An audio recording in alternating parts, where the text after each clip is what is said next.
kind of just chill out and wait. Okay. I'll take a peek around to see if anything is showing it or not.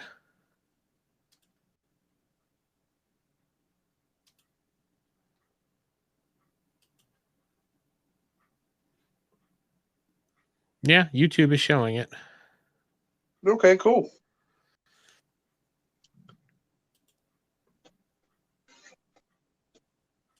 Yep, there it is on YouTube. And I think we're on Facebook as well. Where is Steve Watson when we need him? Probably playing in his home game.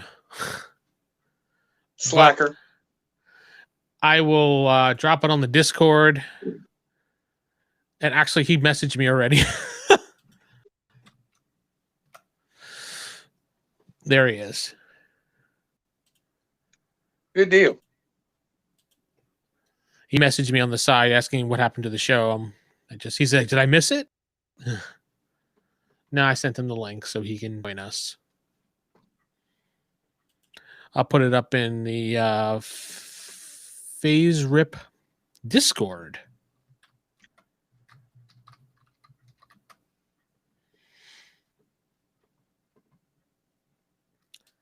And I think I was trying to get it so it's live in the Canon Project group, but I'm not the admin, so I couldn't do it. So it's in one of my groups instead.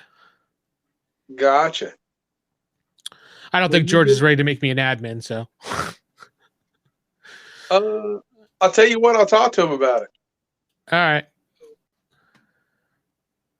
Well, there's 2 people. It says 2 people viewing, but who knows if that's like ghost views or not. If they speak up, they speak up. But right now, we're just kind of chilling, waiting for people to show up. Give them a few minutes to see the feed and everything, and join us.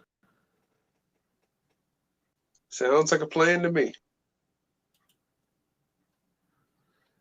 Did it announce it here? Yeah, it announced it there too. Okay, cool. I'll drop it a few other places while we're waiting.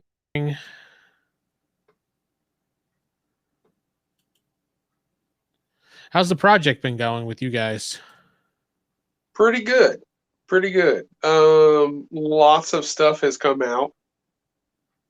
Oh my God, it's been something of a renaissance, really. The new universe stuff is getting 5 of the books are, well, 4 of them are done. A 5th one is in final editing. And I believe Steve Jolly has the first 2 almost completely put together. So, and then of course there is the love and romance source book that Andrew and I are working on that we've been threatening to do for a couple years now, and we're actually beginning to work on it. For all those people that miss not having teen romance in their Marvel experience. What I know someone was working on the 2099 stuff. What happened with that? I really couldn't tell you. The person that was working on it, I don't know where they're at with it, if they're anywhere with it. Well, you beckoned, he came. Stephen Watson is in the chat. There you go.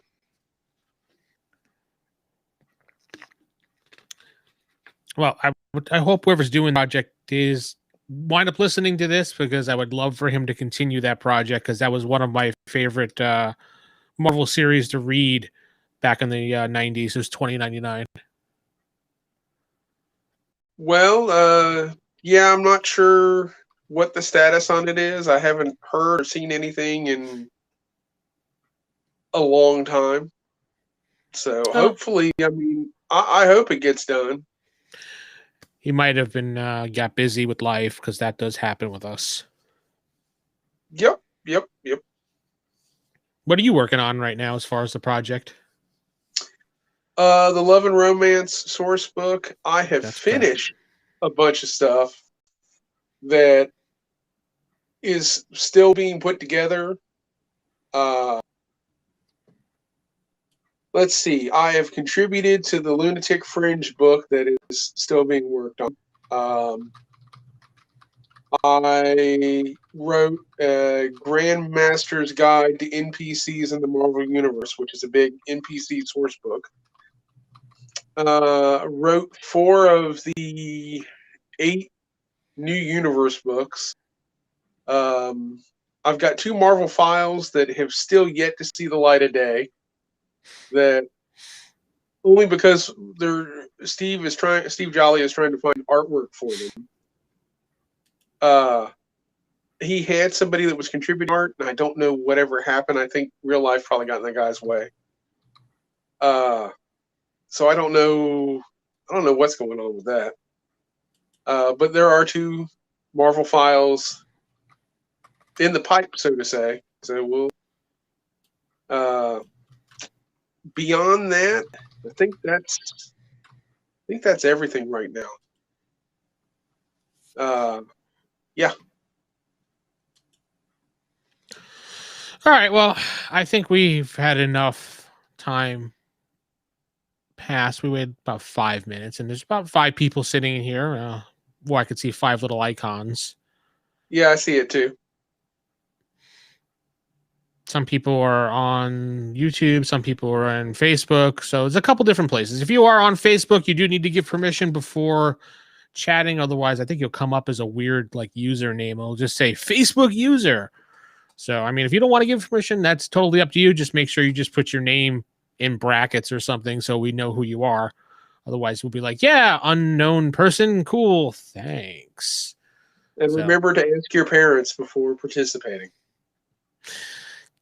Yes. Don't forget, we have to parents. All right. So you ready to start this show? Let's get it on. Welcome to the Classic FASERIP podcast, issue number 24. I am your host, Vince, and I'm sitting with my co-host, Keith. Keith, how are you doing this week? I am doing just fine. Thank you very much for asking, Vincent. Good to be back. Yes. After our last show was October is when we did that show. That was when I did with Matt. Matt is unable to attend this. He has some, family issues going on. So he said he had to bow out this one time, but he will be back. Good deal. Hopefully next time. And Stephen Watson will bring Hot Pockets for everybody. So Mountain Dew, Stephen. Bring some Mountain Dew. Mountain Dew and Hot Pockets. But yeah, we're live. We're back. We're going to try to get on a regular basis again, every couple of weeks, a new show. So we planned this one out in the last couple of weeks. Keith and I, we sat and hammered out the details. Bang, bang, bang, right? Mm-hmm. So I just want to get a few things out of the way. ClassicFacerip.com is where you can go to find our past episodes. They're on almost all podcast I can't speak this week. Podcast platforms, as well as you can go to my channel, youtube.com/theevildm, and just see the past episodes as well. All 1 through 23 are there right now, ready for viewing. We'd like to also give a shout out to Esper Ranger, who says, I love the FASERIP RPG since it came out in the 80s. Started running a fresh campaign last year before I found this podcast. It's great to see others out there showing some love and giving a fresh point of view to the rules and adventure design. When this discussion diverges to comics or the movies, it's just like icing on cake. I hope there'll be more episodes someday. Thank you. He gave that back to us in September, which I did not see when Matt and I were doing the podcast. Otherwise, I would have read it then. But I wanted to make sure Esper Ranger got on the air with his 5-star review. So you too can head over to Apple Podcasts and leave us a review. Or you can. I think Esper Ranger is probably a very intelligent person who obviously has good taste. He's come here. He's given us a 5-star rating. Steven, send him some Hot Pockets, please. Yes, send him some Hot Pockets. It'll be our version of the No Prize. That's true. Yeah. So yeah, you can email ask the DM at theevildm.com, and I believe we have bullpen at classicfaserip.com is another email address which you can hit us up on if you want to ask us questions, or head right over to our Facebook page, the Classic Faser Podcast, and you can send a message that way or leave a comment. We're also broadcasting live on that page as well. I have it in a whole bunch of different places so people can view it however they want to view it, and thumbs up and like and do those other wonderful things. So why don't we just get on to the show tonight? What do you say? Sounds good to me. Let's do it. Okay, so what we're going to do this week is we're going to take a page out of the Ultimate Powers book, and we're going to talk about total memory. And this was Keith's suggestion about this power we should talk about. Now, if you flip to page 76 in the Ultimate Powers book, which I have it on screen so everybody can see. Good evening, Glowing Turtle. How you doing this week? He's joining us in the chat, or she's joining us in the chat. I shouldn't judge. The hero has the ability to remember anything that he has ever experienced. This could be a book he's read, the faces of everyone he saw on Tuesday, what birth was like, and... Well, I got to flip the page here. Where is that? I have so many windows open right now. The accuracy recall is a power rank number treated as a percentage. So if he has feeble, it's 2%. If it's excellent, it's 20%, and so on and so forth, up to unearthly rank or above, which gives you 100% there. But you still need to get a color feat to get the nature of the memory. Green feats will involve personal memories. Yellow will involve learning experiences. Red will involve unconsciously gained information, such as looking around a room and remembering in that room that you saw, I don't know, a Spider-Man poster. Probably if it's one of us, that'd be the first thing we remember anyway. But if it's the average person, if looking around the room, they'd be like, okay. And then someone's like, do you remember what was in that room? And they roll and they get that red. They're like, yes, there was a Spider-Man poster in there, and Spider-Man was flipping everybody off. That's why he would never do that. But so that's basically the power in a nutshell. The one thing I found very interesting about it was the example that they give towards the bottom, flashback danger. Yep. Example how they said that the hypnotic control for 2 days back in 78, they saw news. So basically with this thing, this can trigger previous events in your life, some trauma, and it could be passed on to the character via some type of role-playing experience or some type of plot to the adventure. Correct on this? Yes. So you wanted to bring one up to talk about it because it's a hard thing to role-play these things out, and it's like when I play other games, like we call it memory recall. This would be the version of memory recall that we use for D&D or for trying to think of Shadowrun or something, just to recall what you did. And the higher the result you get on the chart, the more you're going to really remember. Now, how do we...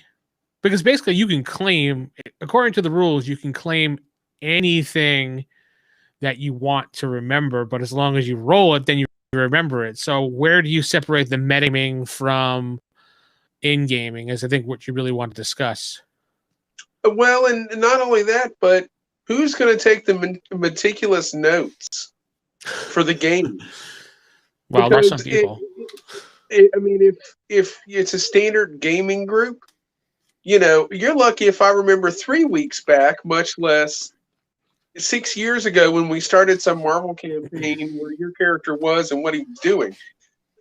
And it's just one of those things where I could see that being difficult. You'd have to let a certain, like certain players play that. I don't know if that I would let just anybody, because the potential for abuse is tremendous. You could power stunt this to no end.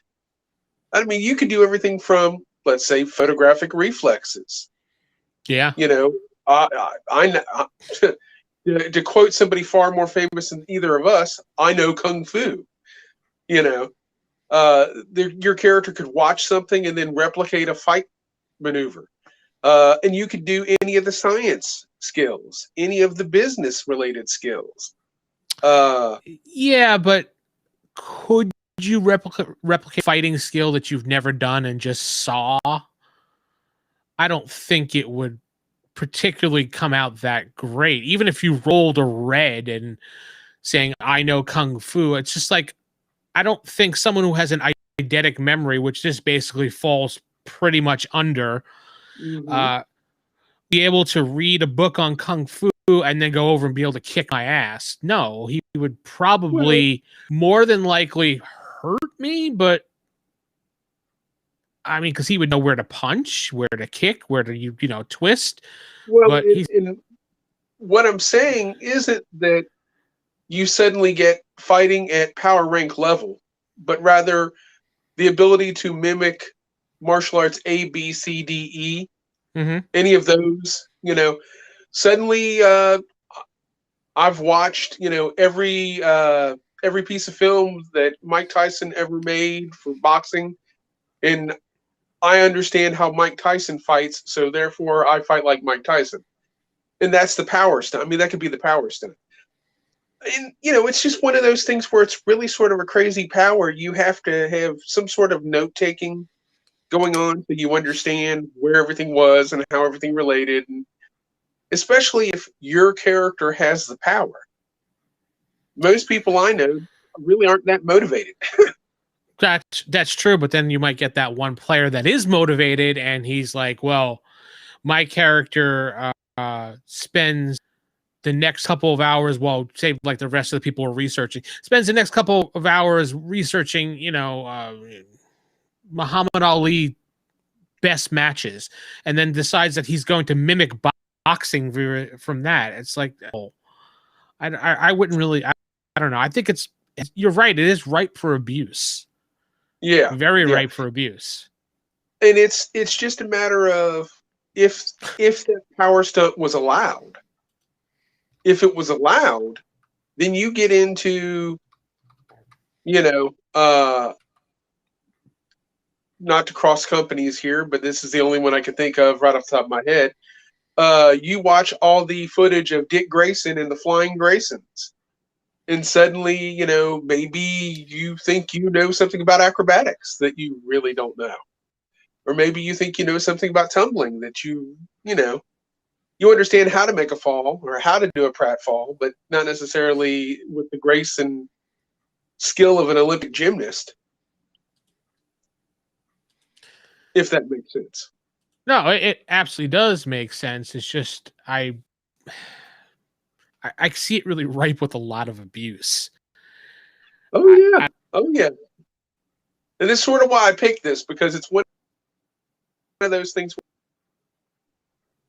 Total memory and hyperintelligence and weapons tinkering, and there's like a fourth power that is you could do with all hyper invention. And this was, I want to have the hyper intelligence that's temporary, so he could boost his intelligence to like class 5,000 for X number of rounds a day. And I'm like, why would you need that? I mean, I guess if you're going to be the smartest guy to figure everything out, that's fine. But sometimes, this is a comic book related role playing game. Sometimes it's not about figuring it out. Sometimes it's just about throwing a punch. Our chat, Stephen Watson, just said you might want to remember every race that was run in the Olympics, but that doesn't mean you could run like a Wheaties champion. So that's it. And I mean, don't get me wrong. I think photographic reflexes are probably their own power unto themselves. I'm just saying that a smart player could try to get the GM to allow that as a power stunt. Now, I'm also the same person who, if you have telepathy, why do you need to buy as a power mind blast, mind control, mind probe, any of those? Because you can power stunt all of that through telepathy. So, I mean, if you're inventive enough as a player, yeah, you can. Yeah. So, I mean, I've had players who took plant control and made their character deadly. And I've had players who had true invulnerability and couldn't figure out how to pick naval lit. So, Well, in my campaign that I ran, we had a guy that ran a character with mind control, and he never used it like how you said. And people kept saying, "Well, why don't you do a mental link with the group so you can communicate?" And he's just like, "Oh, I never thought about doing that." I'm like, "Yeah, you could be like, John Stewart and Martian Manhunter. It's not John Stewart, sorry, Martian Manhunter. I don't know why I said John Stewart, but Martian Manhunter and do the mind link. They do on the DC TV. Oh, John Stewart did it too, I believe, and at one point, but whatever. I think he may have done it as a Green Lantern. I don't know." But different series. But he just didn't think about doing these mind link things with the mind control power. He didn't think about using it in other ways that you would think that someone with mind control would use. John Jones. Thank you. That's what it was. Thank you, Stephen. That's Stephen. He's on top of it. And you got a compliment on your hair. Nice hair from Steve Jolly. Thank you. Oh, when you go bald through the center, you have so few options, and this is probably the best way to do it. Which is not really relevant to the topic of conversation, so we'll... John Stewart makes comm links as an engineer. That's what I was thinking. Okay, yeah. But anyway, you can use this power, and I think it's ripe with a lot of abuse, but again, like you said, it really depends on the player and how much you trust them. And how do you... Now, the big thing is, how do you prevent metagaming with this? Because metagaming is going to come up big time with this. And that's one of those things where I don't know how you would stop it. I mean, you get into... People will react and play stuff. We had a player in several of our games who, they always called it moving at the speed of so-and-so. I won't mention the guy's name. I don't want to do that. But it was, he would... One minute he would be at the other end of the complex, and then the other players found something, and suddenly he's there with them. And it's like, oh, you move very fast. Hey, do you have super speed? So, I mean, I've seen it. And then I've had players who... I think there's a certain amount of metagaming that you really never get away from.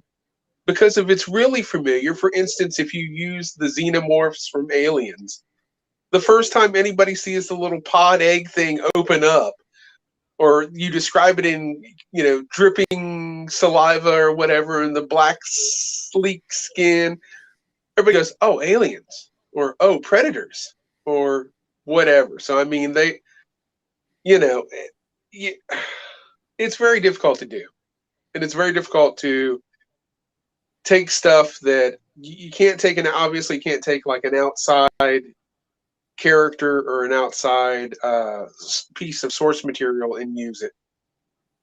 On the other hand, like, substitute in the brood for the xenomorphs, and we're off to the races, So this power, now, would you let a player power stunt running fast if they said they focused on watching Quicksilver footage? Running fast? No, but I could see where, like, you could give them, depending on what you're doing and depending on how they explain it. Let's say I had a player who goes, you know what, I want to be able to run quicker and run better, and I'm going to watch footage of Quicksilver and the last 20 Olympics, all the running speed tests, all of that. Can I get some sort of bonus from that? Now, I could see maybe like a +1 CS to endurance feats while you're running. Okay. Maybe if you had like excellent endurance, you could get it up to remarkable for the purposes of running. All that does is, you go from 2 areas around to 3 areas around. So you would be a little bit faster. And when it comes to making endurance feat rolls for running all out, you would be able you'd have a slightly better chance of doing it. Which I'm not sure if you know how that works, but essentially the first ones are green, the second one's a yellow, the third one's a red. If you After that, basically, you have to stop and rest. Right. So I could see maybe that. His better understanding of like breathing, like muscle aptitude. No. There's a difference between knowing kung fu and knowing kung fu. I've got a cousin who takes martial arts. He teaches it, and we talk about like movie martial arts a lot. And I said, well, some of this stuff looks pretty neat. He says, well, that's what that's what we call movie martial arts. He said, it looks pretty, but it's not really functional. He said, no, if you get into a fight, nobody is going to stand around watching some guy attack you and then wait to attack you after they're done. He said, you're going to get 6 people rushing you at the same time if there's 6 people there. So, but I mean, it's like I said, watching somebody, watching Bruce Lee movies and trying to replicate Bruce Lee movies are 2 different things. Well, it's like in the beginning of Karate Kid. Remember when Daniel was learning out of the book and Miyagi's like, learn karate from a book. And he's like, well, it's all I have. And he's like, I teach you. Because obviously he knows learning from a book is not as good as actually experiencing it from a teacher or and experiencing it firsthand. Learning from a book is you get it's like working out. You start working out, you get the wrong form. Lifting weights, you're going to hurt yourself overall. That's why you should have some type of basic trainer there to watch you at first, give you the proper technique, and then you learn from there and build upon that. So if I went and did it myself, sure, I can go work out, but I'll probably hurt myself overall. Yeah, I could watch videos on YouTube and watch all these muscle guys saying, do it like this, do it like, and I could probably mimic that if I really wanted to, but I'd probably have better results. Exactly. I probably have better results if somebody was stand by my side showing me. But, again, we're talking about players. So, players will look for a shortcut if they can get it. You know this as well as I do. Some are better than others, but I've had people who, will come up with any crazy thing and give it a shot. Some of it I can go, okay, I can see that. And some of it I go, no. I'm not buying it, It just depends on how creative you are. If it seems like a rational explanation, okay, yeah, I could see it. Yeah. Sometimes you just have to kind of say no, but and give them another option. I mean, don't exactly shut them down and be like, no, you can't do that. What I have done that, but generally I'll try to say, that's really not going to work. Let's do this. And then we try to meet in the middle on what to do. Because I know nobody likes to be told no. That's it. I mean, and then, it's all in how you do it. It's all in how you present it. Like I said, I'm not going to sit and tell somebody, especially when it comes to total memory, you could specialize, you could power stunt hyper intelligence. You could power stunt. I mean, conceivably, I could see where you could do it. You would end up having to make it focalized fields of study. Maybe you have power stunt of hyper intelligence genetics. I've read every paper that Rory McTaggart and Charles Xavier have ever written, and now I have power rank knowledge of genetics. People would argue, well, it's not a talent. Well, no, it's not a talent, but they spent 1,000 karma to establish the power stunt. So, yeah, they are burning off the karma to do it. So, yep. I mean, I don't mind people trying stuff, and I've let people get away with all sorts of things. I mean, if somebody has an idea for their character, and they want to, if they want to try to learn kung fu from watching Bruce Lee movies. Well, hey, it worked for Stifler and Bulletproof Monk. Why can't it work for them too? That was also a movie, just to let you know. Yeah. A comic book movie, actually. Yeah, true. See some comments we got going on here. Steven says, someone with total memory, I could have a telepathic trigger their memory, stubbing their toes, breaking their arms, any experience in the hard drive, in quotes. That's it. That's it. Yeah. I mean, I guess you could, because you do remember the pain. So Everything. Yeah. now you could take advantage of that just as much as they take advantage of that as a GM. So you could say maybe a battle that you had previous in another session, your character got the crap beat out of him. He was badly hurt. Let's just say you're in 6-7 sessions down the line playing on a different day. And all of a sudden you're in a similar situation. Your character gets hit a certain way. All of a sudden the GM invokes, you remember this from the last time you got your ass beat, and boom, you're crippled on the ground because you think you're in pain again like you were the last time because it triggered this total memory of what happened the last time. So, or you could even go so far as to somebody attacks you with mind probe, brings the memory back, resurfaces the memory, makes you feel it again. And as the penalty for that, you're now -1 CS because you're so sore from having your arm broken. It's muscle memory. I mean, it's funny things happen. And GM could probably take as much advantage as a player can now that you think about it too. Absolutely. Absolutely. Lord only knows I would, so make him suffer for it. All right, well, I think that beats that into the George Henderson is here, and he's going to be using that in his campaign now. Good. Glad I was able to give George a little idea. All right, let's get on to some things going on. Now, I know you wanted to talk a little bit about WandaVision. Yeah. I did watch... Go ahead. I did watch the first 4 episodes. I haven't watched today's episode because I did not have a chance to watch it yet. They're short little episodes. Episode 1 and 2, I wanted to beat my head against the wall because I thought it was so awful. And my buddy who I work with was just like, just hang in there. Just hang in there.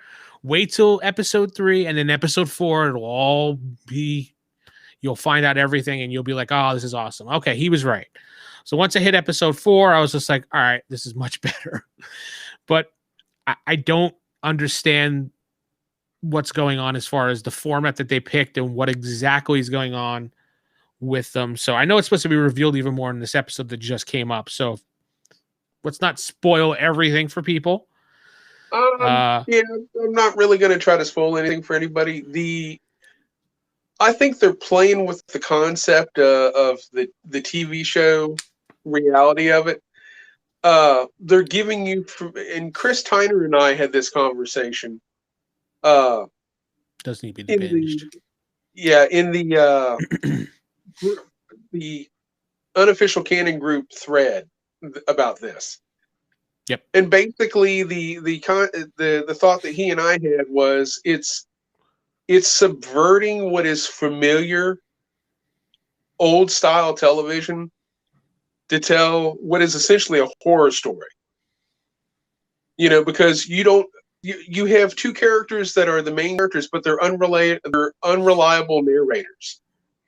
So you don't know whether the information you're getting is real, not real, and when it does finally come out, what's going on, or at least in episodes 3 and 4. Then it sort of opens it up to what the hell is going on? Who is really doing this? Is this X? Is it Y? Is it some other character named Z? And that's, even my sister was like, well, I'm confused. I said, well, there's a reason you're confused. You have 2 characters who don't know what's going on to themselves. And it's slowly being revealed to the audience as well as to the characters.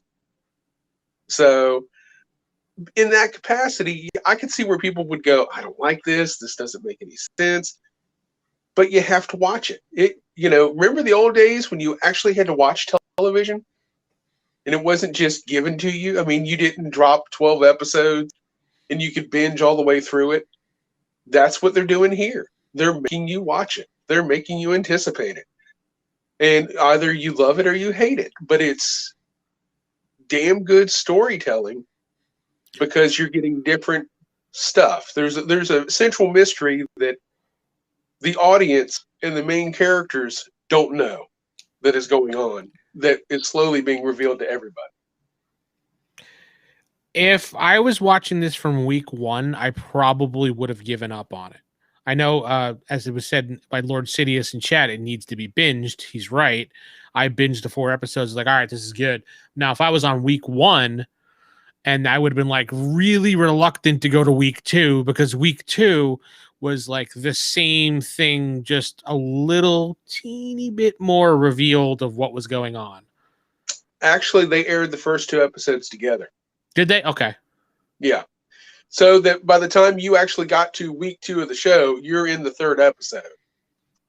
So, yeah, like I said, I could see, and I understood the concept of what they were trying, or what I thought they were trying to do, and I wasn't far off with my thought, which is they're subverting that old style of television.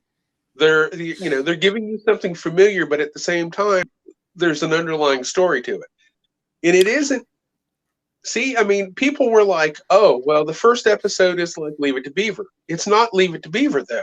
It's Bewitched. It's Outer Limits. Yeah, I mean, it's Outer Limits, or it's Twilight Zone. The second episode isn't Father Knows Best or My Three Sons. It's Dark Shadows. The third one, I mean, and if you look at it from that perspective, it's a horror story, because you have people that are trapped, people that don't know what's going on, people trying to rescue people, and there's 2 people caught in the middle of it, and they have no idea what the hell's happening. And changing situations too. Exactly. Which was kind of, it threw me off. I'm not going to reveal a lot, but how one of the characters changed a certain situation, said, "I don't think so." And I was just like, wait, what? So they're conscious of where they are, or are they not conscious of where they are? And there's something that happens in the 5th episode that'll make you question that even further. Oh boy. Okay. Yeah, because like I said, I got to that part and it was like, okay, well, obviously this is happening. And then something twisted in the 5th episode, and I was like, okay, I guess maybe I don't know. So I'm enjoying it. I think it's probably, in terms of the Marvel stuff, I mean, we had New Mutants last summer, which wasn't horrible. It just wasn't great either. For New Mutants, let's put it this way: for an hour and a half New Mutants movie, it was pretty good. Was it worse than Dark Phoenix? No. Okay. Matter of fact, I think it's probably better than the last 3 X-Men movies. Wow. So, yeah. And that's, you never see them in costume, but they are spot on who they are supposed to be. So, I mean, they just amped up the horror aspect of it, and out the door you go. But, I mean, in terms of Marvel, this is what we've got right now. I'm enjoying it. That between that and all the rumors for Spider-Man 3, I mean, what else have we got? Well, we got Black Widow coming out. Presumably. It's going to come out, presumably. It's coming out, all right. I'm actually looking forward to it. But back to this show, back to WandaVision, you said you wanted to talk a little bit about some Easter eggs that came up in the show, or did you not want to talk? Well, that would largely depend on, I'll say this. There is spoiler territory for this.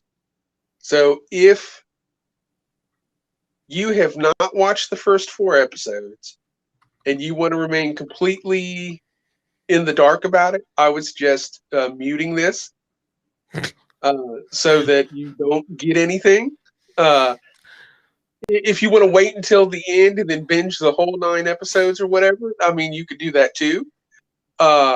they drop in little Easter eggs like Strucker watches and Stark toasters and That toaster was absolutely hysterical, and I when I saw that, I'm like, yeah, that'd be something Stark Industries would make. well, then if you look at it, it looks like Vision. Yeah. The little glowing red dot, I mean that, and they had 666 on it, engraved on it upside down. Yep. Is Mephisto here? Is this some sort of influence from the Lord of Darkness himself? I don't know. I don't have any inside stuff. That one I did not catch. Lord Sidious, Monica's mother's call sign being Photon. Yeah. I didn't catch that one at first. Okay, good. Yeah. He has another good point. It has a lot to do with Wanda having a breakdown. She watched her brother die, watched Vision get killed, then got ashed herself. That's a lot for her to deal with. So maybe this is her way of processing everything. Could be. Could be. So it's, like I said, it's one of those where I think that if you're not watching it, it's worth checking out. If you've watched it and it just wasn't your cup of tea, wait until everything is out. All 9 episodes are there, and then binge it and see if it doesn't change your opinion. Because it really is very well put together. The way that they've emulated the old TV shows, whether it was, I had the most fun with that, especially the Brady Bunch episode. I was like, how could people not like the Brady Bunch? I mean, I grew up on the Brady Bunch. Okay, I mean, I think all of us at a certain age did.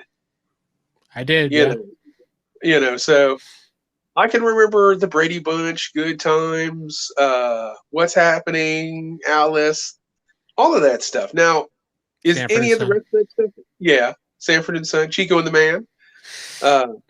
Is any of that other than the Brady Bunch in there? No, not really. But I mean, you can tell that that episode's modeled after the Brady Bunch. Everything from the opening credits to the layout of the house. The only thing we're missing is a cursed tiki figure from Hawaii, and we'd be off to the races. Oh dear God, no, not that stupid Hawaii episode.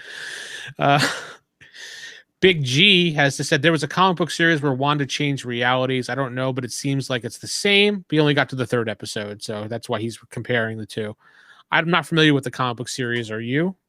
Offhand? House of M? Yes. I actually went back and read House of M. I could see where people would draw the comparison. The only difference you get into there is House of M was her giving Magneto his fondest wish, which was mutants weren't persecuted, but humanity was. And it's one of those things where I read it and I go, okay, well, I could see where people would go, that's part of what they're doing here, but it's really not the same thing, because the end result was no more mutants, which cut the mutant population in Marvel down to, at the time, 198 mutants or some crazy stuff like that. Our chat is full of House of M references, and Lord Sidious again with another good reference. The whole thing gives him the feel of Pleasant Hill arc. So, yeah, well, and that one's not one I've read. I've read House of M. I've read the Vision series where he creates a wife and kids and Sparky the dog, and some of the stuff that Marvel's done has been really cool. And I'm talking about the actual publishing end of it. And some of it I look at and go, why? Yeah, well, there's a lot of whys in comic book history, so we can't exactly explain them all. So, nope, not even close.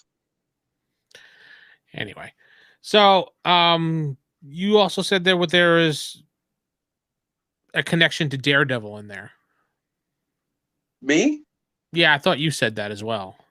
No, Oh, okay. Because I was like, I don't remember seeing anything, and I'm like, he said something about Daredevil. I'm like, no. Now they're talking about Daredevil possibly showing up in Spider-Man 3. That Oh, might have been, maybe we got yeah. the twisted the conversation between the two. Okay, then disregard. How do you feel Now, about them bringing in the organization behind the organization that's responsible for running the investigation? Spoilers, you have her on mute. So, Sword. How do you feel? What do you feel about them using Sword? it doesn't surprise me, especially not after we saw Nick Fury in space at the end of Spider-Man. Oh yeah, that's right. Yeah, I forgot about that. So I mean, there was going to be something to replace Shield at some point. So another anagrammed version of the alphabet organizations from Marvel doesn't surprise me, and the fact that they did it, I think it's interesting that Shield was run by Nick Fury and Sword was run by Photon. Yes. But we'll see. I mean, I hope moving forward that they do something with these characters. Will we ever see Hammer is the good question. Well, with the Spider-Man movies, who knows? I wouldn't mind seeing Hammer. Anyway, on to some other news. Let me share my screen here so everybody can see what we are referencing. Okay. Marvel is reportedly rebooting The Punisher and keeping John Barenthal. What do we think about that? I think my opinion on that is do it and get it done now. Yes. I absolutely,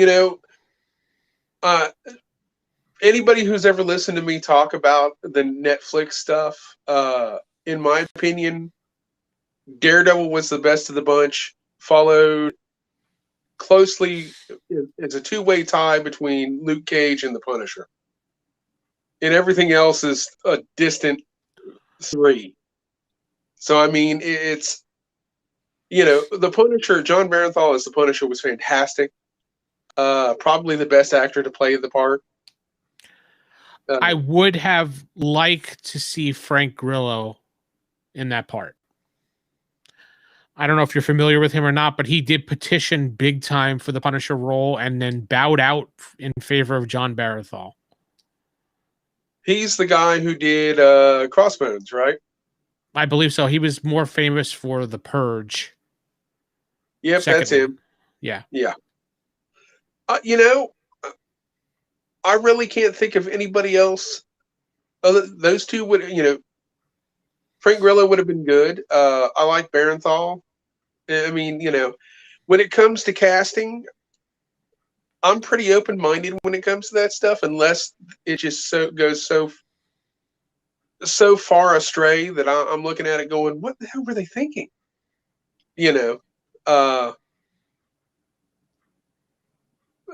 Completely off topic and different company, but my thought on Batman for the Justice League movies, it should have been what's his name? Val Kilmer. No, I'm kidding. The guy that played Person of Interest in Jesus Christ in the Mel Gibson movie. Caviezel, Jim Caviezel. Huh. No, I would have never thought of him as Batman, no. And I'll tell you, if you watch Person of Interest, I swear, and I could make this argument, that Person of Interest is Batman without the costumes. I've only caught a couple episodes of that, and it was very interesting. I just never followed up with it. So I have to actually sit and watch it. Yeah, it's one of those things where the further it went, the more I would go, okay, that's that character, and that's that character. And oh my God, so-and-so is that character. And I mean, I could make the argument for it and actually explain it, and people who hadn't read Batman comics in years or who'd watched the show would go, yeah, oh my God, I never thought of it that way. I guess he could be Batman, you know. So it's interesting, but it's one of those things where Barenthal was awesome. He was fantastic. And you can tell that he took the part deadly serious, that he, you know, he was felt honored to do it because it, you know, not only was it a lot of people who loved this character, but it was big to veterans. You know, it paid honor or homage to veterans as well. Now, the thing that they're talking about is it's going to be a soft reboot of the character. Obviously, same actor, same background, different start, and dismiss the Netflix stuff. I think that they should not do that whatsoever. I think they should build off of it, maybe start it a couple years later. I mean, the comic books themselves do that. They don't exactly keep a lot of continuity going with a lot of them, to be honest. I mean, you think they remember Frankencastle all that much?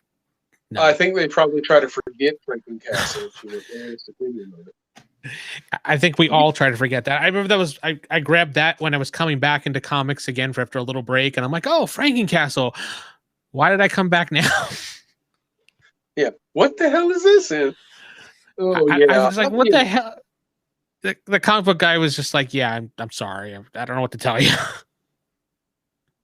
Yeah, but, you know, it's one of those things where they could build on what they have already, and I'd leave it alone. I'd be like, well, you know, just make overt references to it. Yeah. And keep on going. Why would you need to, you know, redo it all over again? Exactly. I mean, you know, they didn't need to. Obviously, you know, you had 3 different versions of Spider-Man in the last 15 years, but you know, the most latest version, they didn't bother to do the origin. You've not gotten the origin. Hell, I don't even think they've made references to a radioactive spider. So I mean, you know, he could have a completely different origin that we don't know. But True. You know, what we're missing is Toby in the Spider-Man suit. Yeah. At this point, I would just pay him money to use footage of him.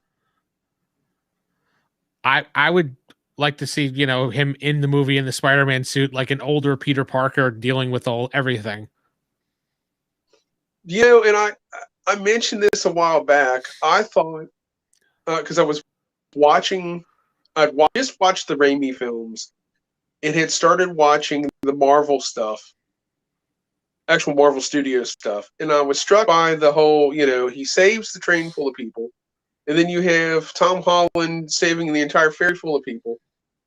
And I would love to see a scene where the 3 of them are sitting around, and Holland said, you know, is talking about, you know, I've screwed up so much. You know, I almost got an entire ferry full of people killed. I tried to whip it together. It just didn't work. And, you know, I don't know what I'm doing. And then have Tobey Maguire look at him and go, yeah, you know, I had a similar situation where I saved a bunch of people in a train. But you know what? You know what my Uncle Ben always used to say? And then have him bust out with great power comes great responsibility. And because it's never been said in the Andrew Garfield stuff. It was never said in the Tom Holland stuff.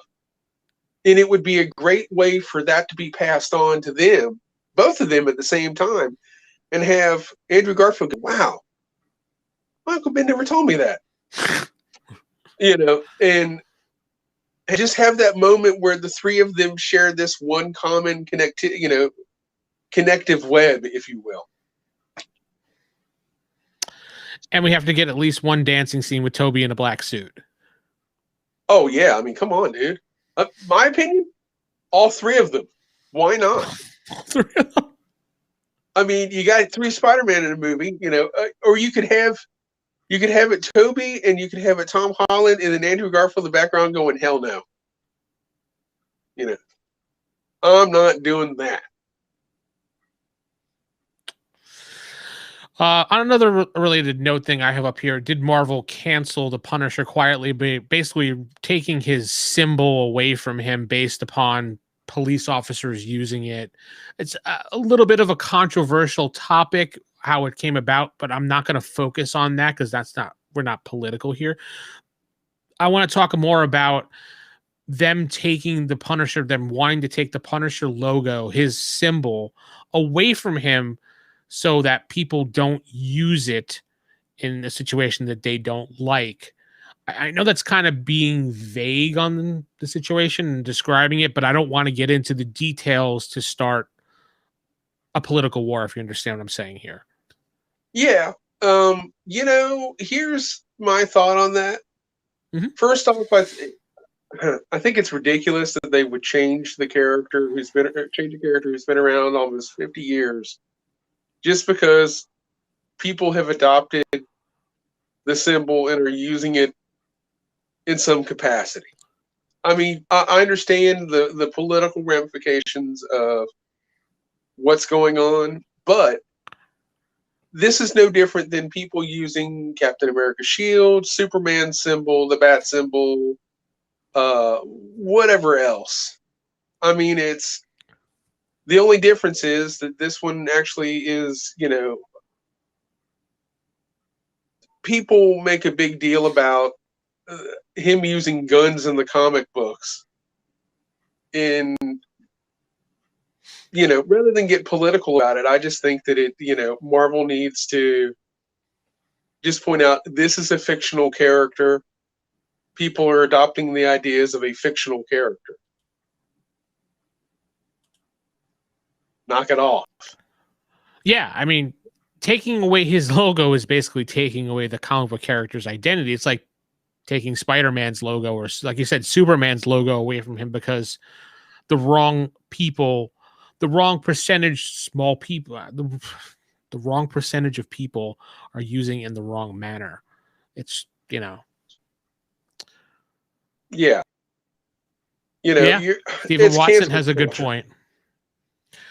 Stephen Watson, he remembers storylines where the others started using his symbol and the Punisher chewed them out in the comics for not using it. There was a couple comics that I remember because when Punisher was a big thing that I read over the years of him basically going up to police and ripping it off their shirt or ripping it off their car saying, no, I expect better of you. You're not me, and things like that, trying to prove a point that he purposely goes above the law, expects them to follow the law. So yeah. Well, and I mean, if to play devil's advocate for a second, it's people in real life emulating what is essentially a psychopath who kills people indiscriminately that he perceives to be criminals. If you steal a loaf of bread, should you be shot for it? No. If you steal a car, should you be shot for it? No. But the Punisher doesn't make that distinction. I mean, if you're writing him the way that he really should be written, hardened criminals aren't going to survive. There's not going to be very many repeat offenders where the Punisher is concerned. Jigsaw, I think, probably is the one of the only few. Yeah. So, and it's too easy to make everybody organized crime, if that makes sense. Yeah. No, I understand what you're saying.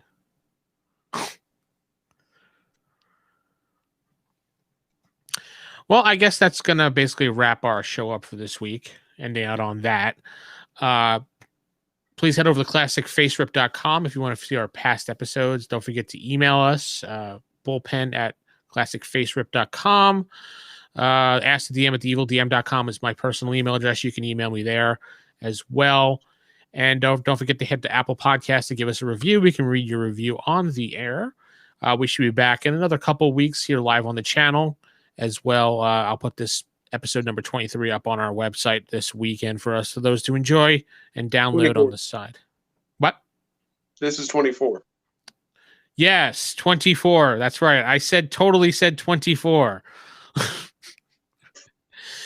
I hope you guys have enjoyed the show. Don't forget to hit like here on YouTube. And if you are first time here on YouTube, don't forget to hit that subscribe button so you can get the future shows and future videos that I do here. I do many things that are old school, from FASERIP to, D&D to Palladium stuff. I do a lot of stuff. So don't forget to go to rollhighordie.com. You can listen to all of my podcasts, the actual play podcasts that I did with my group, Roll High or Die, for FASERIP when they were all villains. It was about a 2-year campaign that went really well. People enjoyed it. We'll see what happens with that. I'm going to ask you a question after we end this about that. No problem. So with that said, I'm going to say keep it original, keep it old school, and good night, everybody. All right.